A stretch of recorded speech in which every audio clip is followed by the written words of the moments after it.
ज्यांच्यावरती मोठे मोठे आरोप होतात, ज्यांच्यावरती ते उपमुख्यमंत्री होतात, ते मंत्री महोदय होतात आणि मग जो इतका आवाज उठून बाजार उठवलेला असतो तो नेमका बसतो कसा, याचा प्रश्न आजही नागरिकांना पडलेला आहे.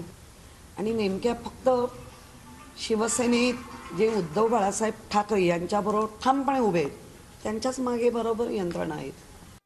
राजन साळवीमध्ये गेले तुम्ही एक वर्षापासून पाहत असाल की त्याच्यावर ही कारवाई होत आलेली आहे, चौकशा सुरू झालेल्या आहेत आणि तातडीने कधी कुणाला कोणतीही एजन्सी असली ते अटक करत नाही जोपर्यंत त्यांच्याकडे ठोस पुरावा येत नाही.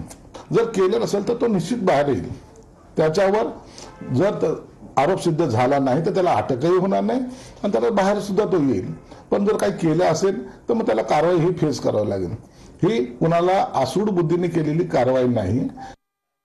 काल आमचे युवा सेनेचे सचिव सूरज चव्हाण यांना अटक अटक झाली.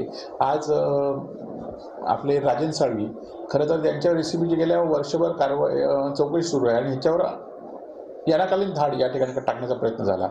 उद्या आमच्यावर हा प्रसंग येईल. आम्ही ठामपणे उद्धव बाळासाहेब ठाकरेंबरोबर जे शिवसैनिक आहोत ते ठामपणे उद्धव बाळासाहेब ठाकरेंबरोबर राहू. अनेक अडचणीला आम्ही ह्याही सामना दिला आणि येणाऱ्या काळामध्ये सुद्धा सामना देऊ.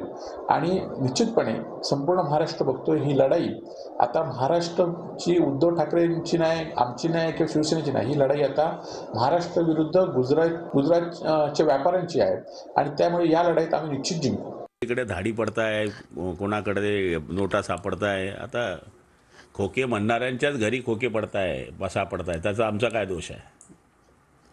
हे कारवाया करणं, हे करणं जसं अधिकाऱ्यांना माहीत असलं तर त्या ठिकाणीच ट्रॅप होतो. जिथे नकली विषय आहेत ते बाहेर आले तर गुन्हे होणारच, दाखल होणारच.